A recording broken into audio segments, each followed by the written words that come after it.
Durante siglos nos han vendido una idea, ¿no? La de que la vida es un sacrificio, una especie de valle de lágrimas que, bueno, hay que atravesar con estoicismo. Sí. Pero, ¿y si toda esa concepción del mundo fuera, en realidad, un error de diseño? Uf. ¿Y si nuestra dificultad para disfrutar no fuera una condición humana inevitable, sino un malentendido fundamental que llevamos arrastrando milenios? Es que es una idea que te obliga a frenar en seco, ¿sabes? Porque no cuestiona una moda o una costumbre. No, cuestiona uno de los cimientos de la cultura occidental, esa sospecha de que el placer es, en el fondo, problemático. Exacto. Y esa es la idea que vamos a desmontar hoy. Vamos a meternos de lleno en la perspectiva radical sobre el bienestar de Evaristo Torregrosa, extraída directamente de sus textos El arte de programar tu bienestar y La ingeniería del éxtasis. Vale. Nuestra misión es investigar esta propuesta tan provocadora, que el placer no es una cuestión de suerte ni de moral, sino una ciencia, una habilidad técnica que se puede diseñar, que se puede construir, dándole la espalda a lo que nos enseñaron los grandes filósofos. Y es vital enmarcar esto bien desde el principio. Lo que proponen estas fuentes no es un hedonismo simplista de haz lo que te apetezca en cada momento. Que suele acabar mal. Suele acabar mal, exacto. Es todo lo contrario. Es un enfoque estructurado, casi de ingeniería, sobre nuestra propia psique. Vamos a analizar los pilares de este sistema. Venga. La crítica a Platón y Aristóteles como el origen de ese error de diseño. La idea de programar el cerebro como si fuera un ordenador, una redefinición del libre albedrío muy sorprendente, y al final, el método práctico de las 25 unidades de placer. Vale, la primera pieza del puzzle es bastante audaz. Señalar directamente a Platón y Aristóteles como los culpables Sí, de nuestra dificultad para disfrutar de la vida. Parece que les echa la culpa de mucho. ¿No es un poco injusto culpar a filósofos de hace 2500 años de nuestra ansiedad del siglo XXI?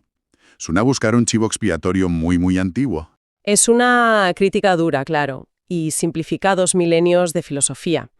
Pero el punto de Torregrosa no es tanto hacer un análisis académico, Entiendo. sino identificar el código fuente de una idea muy concreta que se ha extendido en Occidente.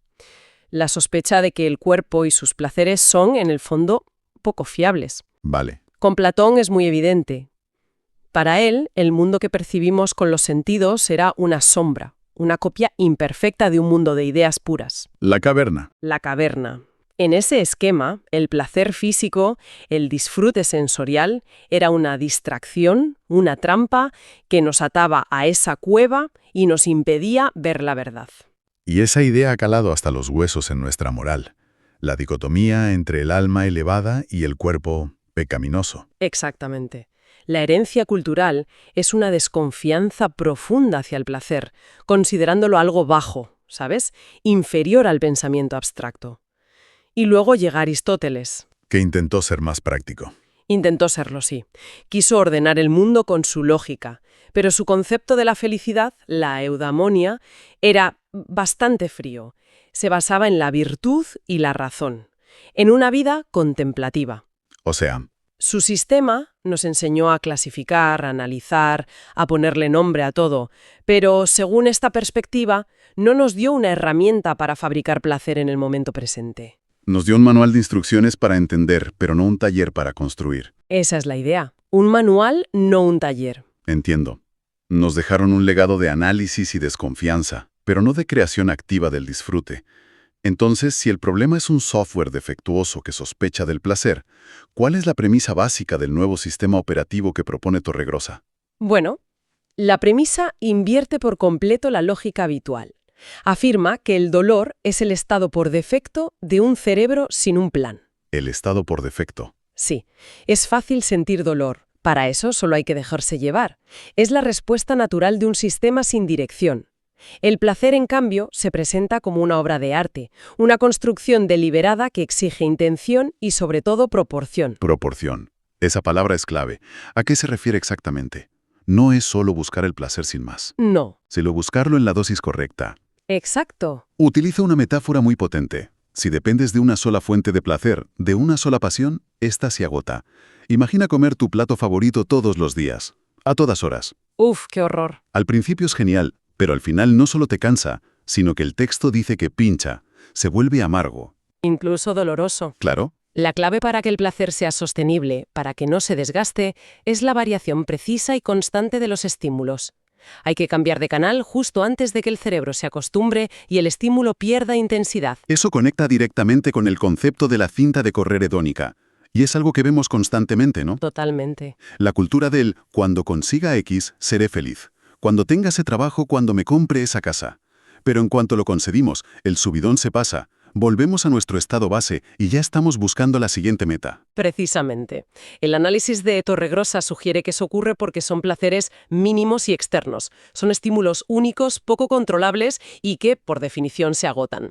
El sistema que propone busca crear un estado de bienestar interno y duradero que no dependa de esos picos externos. Sino de una gestión inteligente de nuestras propias fuentes de placer. Exacto. Una gestión proporcionada. Vale. Gestionar el cómo suena bien, pero también suena agotador. Implica una fuerza de voluntad constante. Y la mayoría vamos bastante justos de eso al final del día.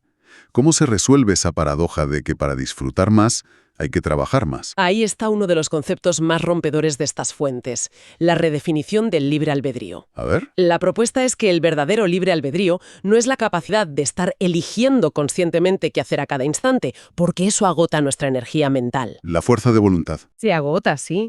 La verdadera libertad es la capacidad de programar nuestro cerebro para que actúe de la forma que queremos de manera automática. ¿Como un programador informático? Exacto. La metáfora central es esa.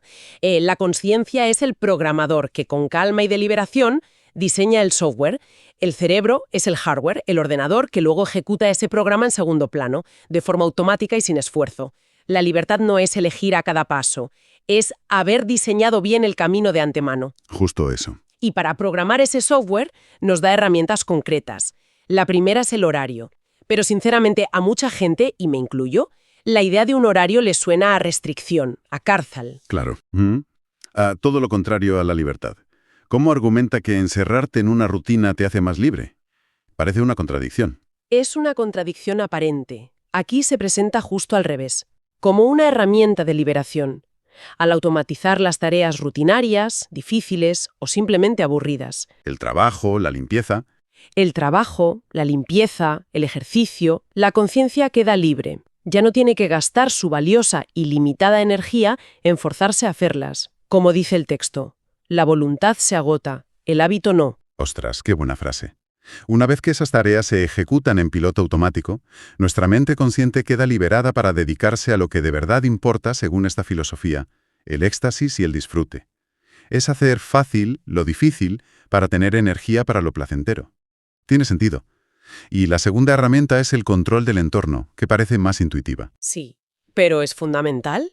La idea es que todo lo que vemos, oímos y experimentamos está literalmente instalando un programa en nuestro cerebro. Vale. Si te rodeas de quejas, de noticias negativas, de desorden y fealdad, estás instalando un software de dolor que se ejecutará constantemente en segundo plano. Y al revés, claro. Por tanto, seleccionar activamente tu entorno, la música que escuchas, las conversaciones que tienes, la belleza que buscas, no es un capricho estético, es un acto deliberado de programación. Es elegir qué software quieres que corra en tu cabeza. Entiendo la teoría de programar el cerebro con horarios y controlando el entorno, pero aún así suena a un trabajo a jornada completa, a estar siempre vigilante.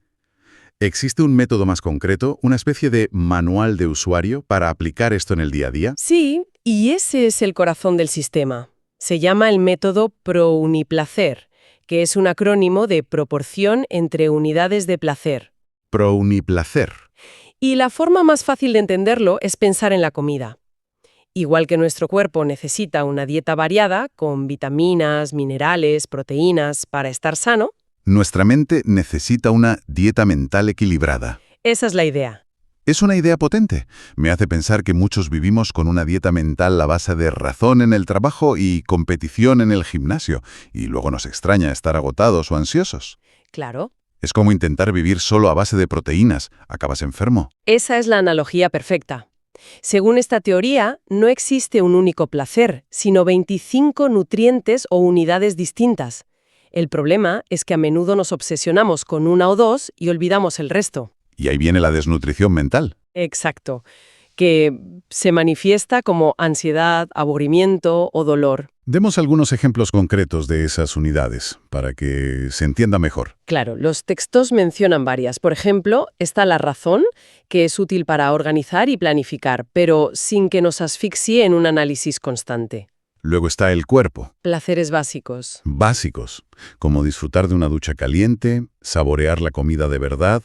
Otra es la estética, la capacidad de percibir la belleza en el arte o en un paisaje sin el filtro del análisis, simplemente sintiéndola. O el silencio y la soledad. Me interesa esa idea de la soledad como placer. Hoy en día parece que es algo a evitar a toda costa. Aquí se reivindica como un nutriente esencial. Igual que la colaboración, el placer de sumar con otros, en contraposición a la energía que se quema en la competición constante. Y una muy importante, la curiosidad y el experimento. Probar cosas nuevas. Eso es, el disfrute de probar cosas nuevas para evitar precisamente que el sistema se sature y pinche, como decíamos antes.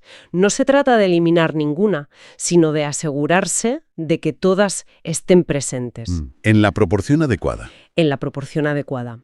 Vale, y la pregunta del millón es, ¿cómo se gestiona eso en la práctica?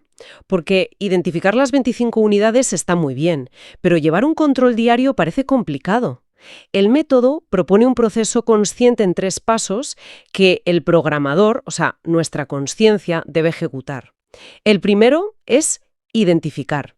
Ser honestos. Ser brutalmente honestos y preguntarnos qué unidades tenemos completamente olvidadas en nuestra rutina diaria. Quizás el juego, el asombro o, como decías, la soledad. El segundo paso imagino que es darse cuenta de cuándo que estás pasando con una sola. Exacto. Es observar, pillar a tu mente infragante en tiempo real cuando se queda atascada en una sola unidad. Por ejemplo, cuando sales del trabajo y te das cuenta de que llevas 1 hora en casa y sigues dándole vueltas a un problema usando solo la unidad de la razón. El cerebro sigue en la oficina. Totalmente. Y el tercer paso, el más importante, es redirigir. Suena bien en la teoría, pero imaginemos a alguien atrapado en ese bucle de trabajo. ¿Cómo sería un acto de redirigir en la vida real? Es tan simple como decidir, ahora voy a escuchar música. Es así de simple y así de difícil. Es el momento en el que se ejerce el verdadero libre albedrío programador. Redirigir es usar la consciencia para cambiar de canal deliberadamente. Vale. Si estás saturado de análisis y preocupación, no luchas contra esos pensamientos, simplemente activas otra unidad. Puedes poner una canción que te encante para activar la estética. ¿O salir a caminar? Puedes salir a caminar y centrarte en las sensaciones de tu cuerpo para activar la unidad del cuerpo. O puedes llamar a un amigo para hablar de cualquier cosa menos del trabajo, activando la sociabilidad. No se trata de reprimir, sino de darle un descanso a una unidad y nutrir a las demás. Justo, es un enfoque muy activo. No esperas a que el placer llegue, sino que lo diseñas momento a momento. Y hay un punto en el que Torregrossa insiste muchísimo, antes de todo esto, la base física. La frase es contundente. No puedes tener un espíritu elevado con un cuerpo maltratado. Totalmente. Todo este software mental tan sofisticado necesita un buen hardware para correr, ¿no? Absolutamente. Y subraya que no es una cuestión moral, no se trata de ser sano por un imperativo ético de la sociedad. Es pura biología, pura ingeniería. Si la máquina no va bien. Si la máquina no va bien, el software no funciona. Para que el software del placer funcione correctamente, el hardware, el cuerpo, tiene que estar en óptimas condiciones. Es el cimiento. Si la base falla, toda la estructura se tambalea. ¿Y cuáles son esos cimientos biológicos no negociables? Los textos detallan 3 pilares fundamentales, y son bastante radicales en su planteamiento. El primero es el sueño. Y no se refiere a dormir un número concreto de horas, sino a dormir hasta despertar de forma natural, sin interrupciones. Sin despertador. Sin despertador.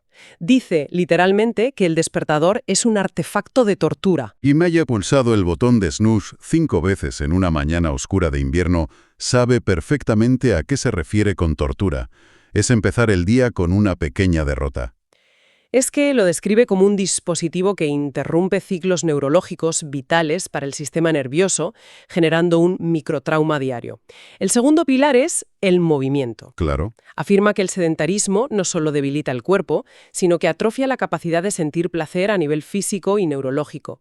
Un cuerpo que no se mueve es un instrumento desafinado para percibir el bienestar. Y el tercero es la alimentación, que también tiene sus matices. Sí, el tercer pilar es la alimentación. Recomienda comer poco y, sobre todo, con atención plena. Y aquí introduce un concepto fascinante: evitar las cápsulas de estrés. Cápsulas de estrés. Se refiere a cosas como ver las noticias, tener discusiones o revisar el móvil mientras comemos. Argumenta que, al hacerlo, literalmente nos estamos tragando esa tensión, ese cortisol, junto con la comida, y el cuerpo lo procesa todo junto. Vaya. Comer debe ser una unidad de placer en sí misma, no un trámite entre dos focos de estrés. Entonces, ¿qué significa todo esto? Si juntamos todas las piezas, no es una simple técnica de autoayuda, es un cambio de paradigma total. Sí, Pasamos de perseguir una felicidad abstracta, futura y a menudo inalcanzable a diseñar un bienestar técnico, concreto y que ocurre aquí y ahora. exacto. Y aquí reside la verdadera libertad del método. No depende de la riqueza material, ni del estatus social, ni de la validación externa. Depende de uno mismo. Depende de la habilidad de cada cual para convertirse en ingeniera de su propia psique.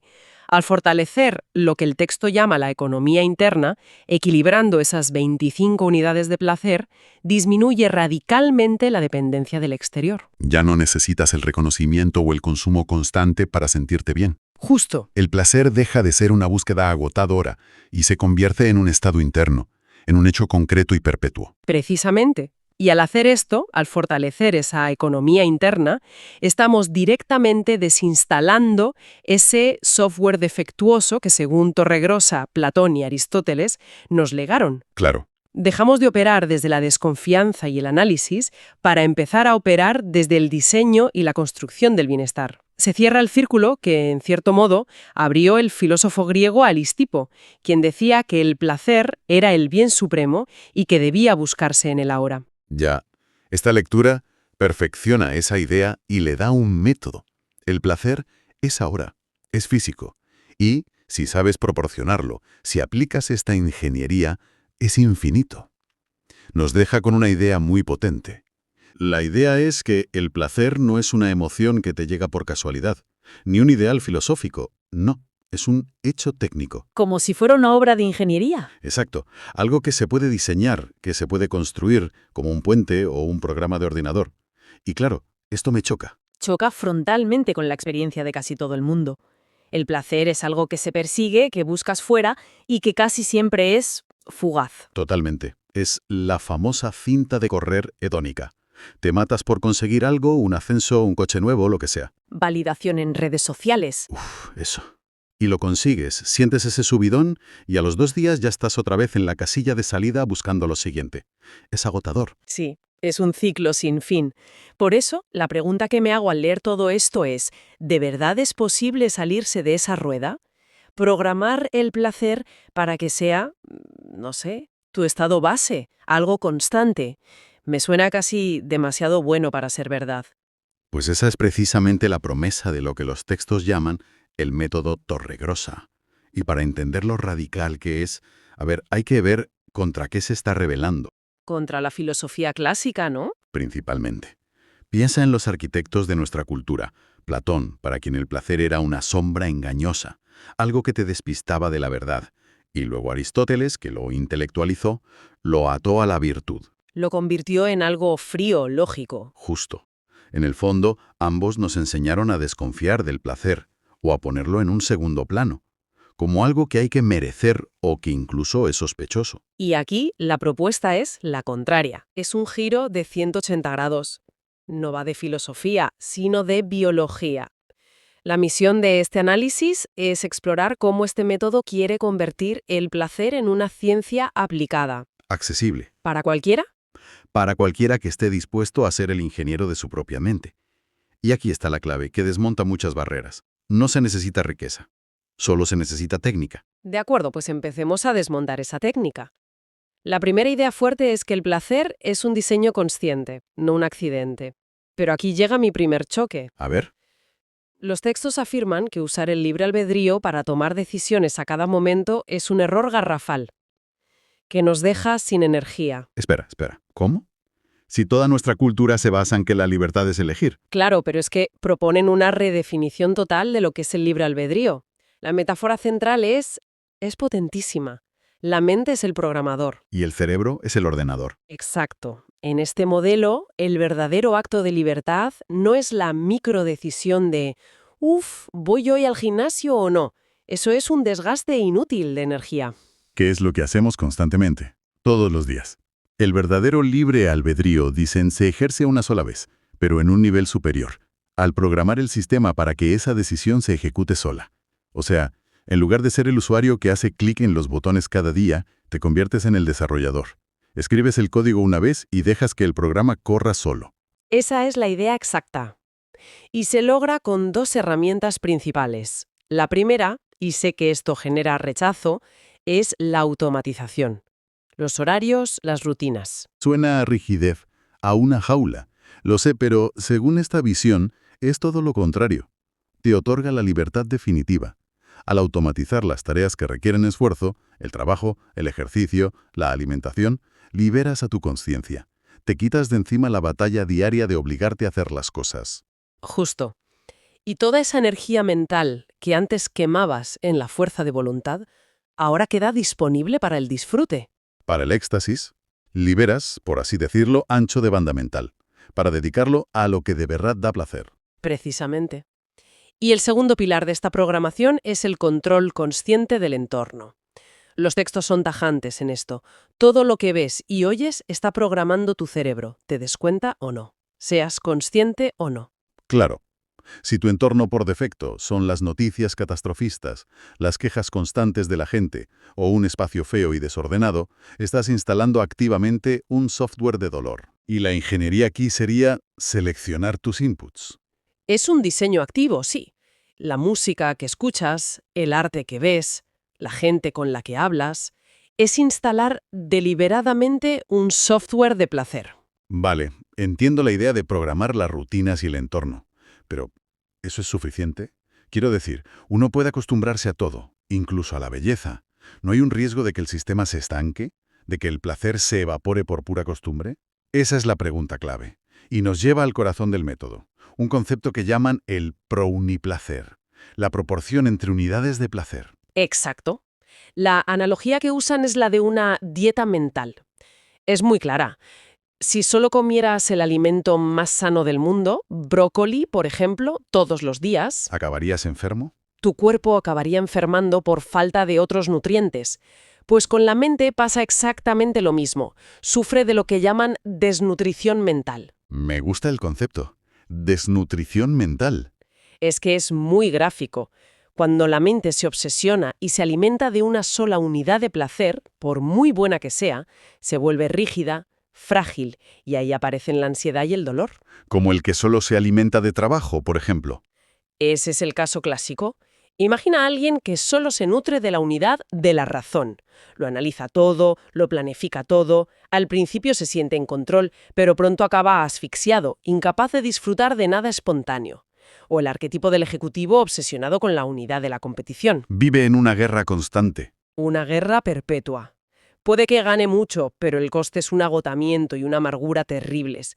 El sistema se quema. Y mencionan 25 de estas unidades. Es un número muy específico. ¿Podrías dar algunos ejemplos más? Sobre todo de las que solemos olvidar. Claro, no podemos detallar las 25, pero sí podemos ver la variedad de la dieta. Aparte de la razón o la competición, que hay que usar en su justa medida, hay otras fundamentales. Una es el cuerpo. Lo más básico. El placer simple y directo de una ducha, de saborear la comida sin distracciones, de sentir el sol.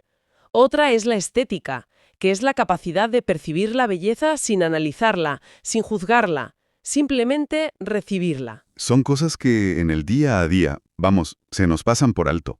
Las damos por sentadas. Completamente. Y luego hay otras que nuestra cultura actual casi ha eliminado. Por ejemplo, el silencio y la soledad. Uf, esas dos. Los textos las describen como imprescindibles para que el yo crezca y la mente se asiente. Sin ellas, vivimos en un ruido constante que nos fragmenta. Otra unidad crucial es la colaboración. Esa me parece muy interesante. Choca con la idea del macho alfa o del emprendedor solitario que lo consigue todo solo. Totalmente. Sugiere que el aislamiento competitivo, a la larga, es una fuente de dolor, y que el placer de sumar, de crear con otros, es mucho más profundo y sostenible que el subidón de ganar a alguien. Tiene sentido. Y para que todo el sistema no se oxide, hay una unidad clave: la curiosidad y el experimento. Es el placer de probar cosas nuevas, de aprender por aprender, para que el sistema no se sature y, como dicen, no pinche. La clave no es una sola, sino la mezcla. Es la habilidad del ingeniero para combinarlas, para asegurarse de que su mente recibe una nutrición variada cada día. Vale, la teoría es fascinante, de verdad, pero también suena abrumadora. ¿Cómo se supone que una persona normal gestiona una dieta de 25 nutrientes mentales sin volverse loca? No me imagino con una hoja de cálculo apuntando hoy 10 minutos de estética y 5 de silencio. Suena a más trabajo, no a más placer. Es una objeción lógica, pero el método no propone un control burocrático, para nada. Aquí es donde entra en juego la consciencia, que actúa no como un gestor obsesivo, sino como un regulador sutil. ¿Un regulador? Sí, su función se resume en 3 acciones. La primera es simplemente identificar. Es un acto de autoobservación honesta. Darse cuenta, por ejemplo, de que llevas meses sin sentir asombro o que has olvidado por completo la unidad del juego, del humor. Es hacer un diagnóstico, ver las carencias, sin culpa. Exacto. El segundo paso es observar en tiempo real. Detectar cuándo tu mente se ha quedado atascada en un bucle. El ejemplo más típico es el trabajo.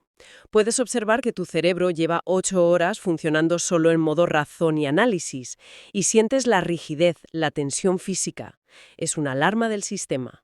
Y una vez tienes el diagnóstico y salta la alarma, ¿cuál es el siguiente paso? La tercera acción. Redirigir. Y aquí es donde se usa el libre albedrío de forma inteligente.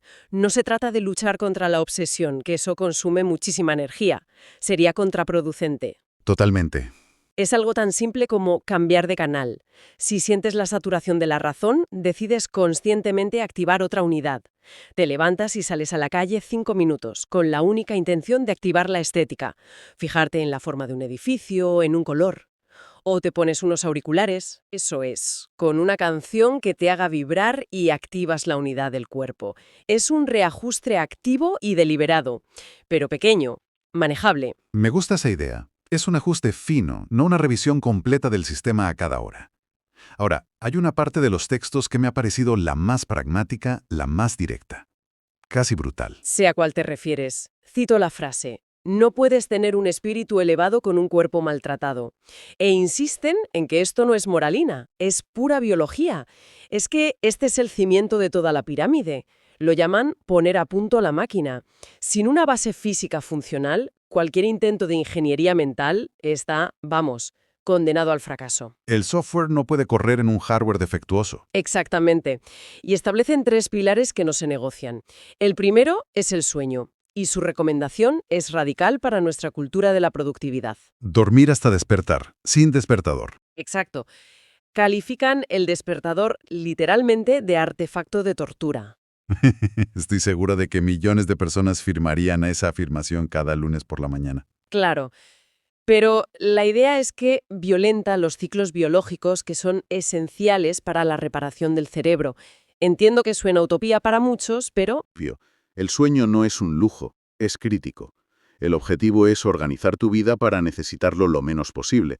Acostarse antes, proteger las últimas horas del día de pantallas, ese tipo de cosas. Es un ideal hacia el que tender. El segundo pilar es el movimiento. La frase es lapidaria. El sedentarismo atrofia el placer.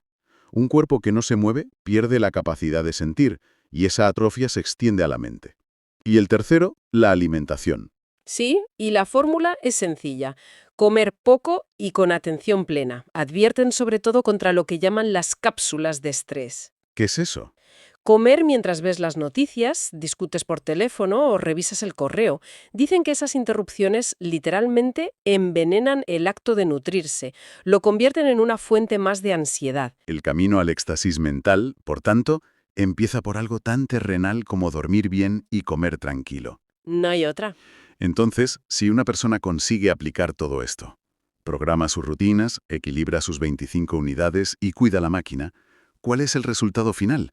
Los textos hablan de fortalecer la economía interna. ¿Qué significa eso en la práctica? Significa que tu dependencia del mundo exterior para obtener bienestar se desploma. Al generar tu propio placer desde dentro, con esa combinación de unidades, ya no necesitas la validación externa. Ni el consumo compulsivo o el éxito profesional como muletas. Exacto. La fuente de placer se traslada de fuera hacia adentro. Y eso te hace inmensamente más libre, más resiliente. Has de ser un consumidor de placer para convertirte en un productor de placer. Esa es una forma excelente de expresarlo. El placer deja de ser esa cosa esquiva que persigues y se convierte en lo que decíamos al principio, un hecho concreto y perpetuo, una actualización del hedonismo clásico. Sí, es como una actualización de Aristipo. Él decía que el placer es ahora y es físico. El método Torregrosa le añade, y si aplicas la ingeniería correcta, ese placer puede ser infinito. La habilidad clave del siglo XXI no es ser rico, es ser un hábil ingeniero de tu propia psique. El recorrido ha sido intenso, ¿eh? Hemos pasado de cuestionar a los grandes filósofos griegos a meternos en un manual de instrucciones para el cerebro.